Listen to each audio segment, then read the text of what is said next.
You might have heard this phrase, study smart, not hard, but where do you learn how to do it?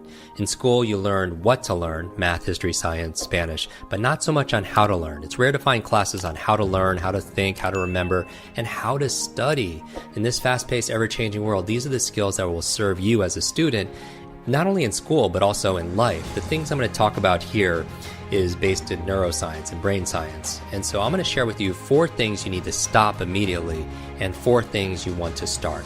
Number 1, I want you to stop multitasking. That's right, stop multitasking. Many of you believe that you're doing 2 things at once or 3 things at once, and you're not actually multitasking, because every single time you switch from one task to another, you have to regain your focus and your flow, and it can take anywhere from 5 minutes to 20 minutes. So the more accurate term is not multitasking, it's actually called task switching. But it takes more time, it's less productive, and there's more errors. There was a study done at University of London saying it can even lower your IQ. Multitasking or attempting to multitask can even lower your IQ, similar that if you stayed up to all night. If you stayed up all night, it could actually drop up to 15 points. So I want you to do one single mental thing at a time. So stop multitasking. The second thing I'm going to ask you to stop is I want you to stop and eliminate distractions. In order for you to soar to the head of your class, you must focus. So turn your phone off, put it on airplane mode, put it in another room if you will. You could also use self-control apps if you're going to have your phone there, like Freedom or Focus Me, to block certain websites like Facebook or Twitter. Or you could even block everything except for the sites you need for your work. Number 3, I want you to stop cramming. Stop cramming. Many people don't study for days or weeks, and then they'll pull an all-nighter. They'll go 6 or 7 hours straight, which is really bad because you need sleep. That's where you consolidate short to long-term memory. But the big mistake that students are making that I see over and over again is they study for too long a period without taking breaks. You heard me right. It's important to take breaks. We know you study better when you study in chunks. Your retention diminishes after about 25 or 30 minutes. There's a time management method called the Pomodoro technique, where you set a timer to break for your work into intervals, traditionally about 25 or 30 minutes. And then you take about a 2 to 3 or 4, maybe a 5-minute break to stretch, to breathe, to hydrate, and so on. Remember, as your body moves, your brain grooves. It also takes advantage of 2 very important memory principles that we teach in Quick Recall. It's called primacy and recency. Primacy says you tend to remember something in the beginning.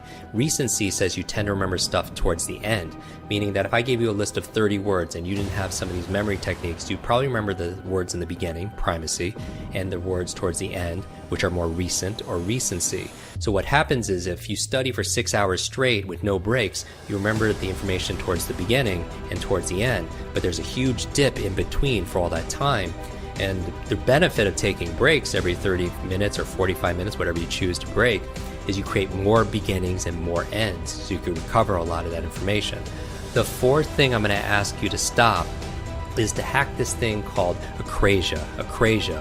And now this is the state of acting against your own better judgment.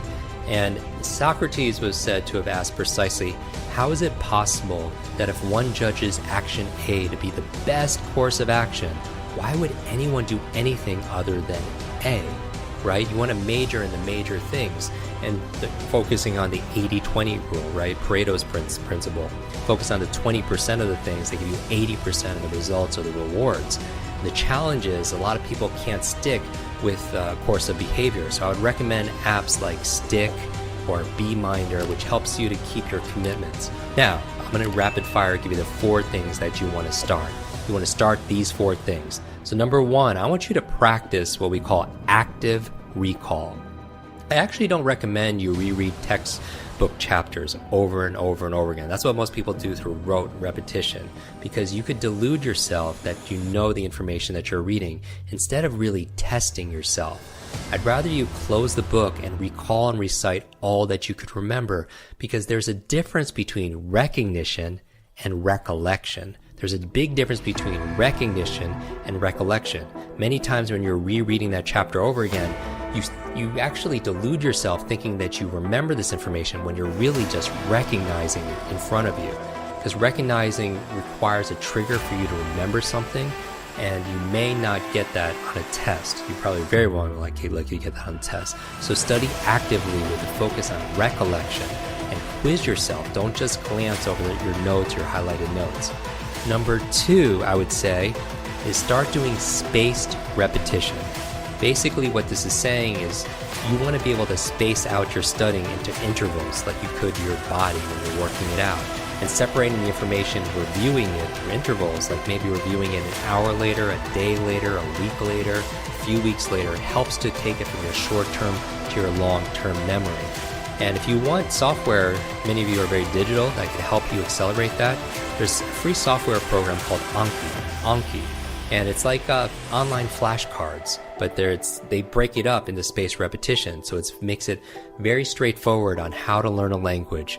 Studying for medical or law exams, we use this kind of spaced repetition for memorizing people's names or faces, brushing up on your geography, mastering long poems, word for word verbatim, even practicing musical instruments like guitar chords. It helps having spaced repetition. Number 3 thing to start is using your sense of smell. Here's the thing. A lot of people don't realize that your environment gets anchored to the information that you're learning. And so you can't always bring the environment into the place. So it's obviously better to study in the room that you're going to take the exam in, because you're unconsciously going to anchor that to the temperature, to the lighting, to the smells. All of that will get anchored to the information. But we can't always do that. So what you're going to do is you're going to take the environment in there with you. And one of the most powerful ways of doing that, actually most connected for your memory out of your senses, is your sense of smell, your olfactory sense. And so spraying an unfamiliar scent onto your body, maybe it could be an essential oil, a lip balm, a chewing gum. It's very unique flavor or scent. It could be a perfume or a cologne. While you're doing that, while you're studying, then you actually put it back on when you need to be able to basically spray it again when you need to take an exam. And so the same thing could work with a different kind of unique kind of gum, will work the same way. Also, there's certain scents, for example, essential oils that actually stimulate and wake up the mind. Peppermint is very good for your focus of your senses, to improve your memory. Rosemary is really good for your memory also as well. So try tapping into your sense of smell. And then finally, number 4 thing to start doing is to listen to music.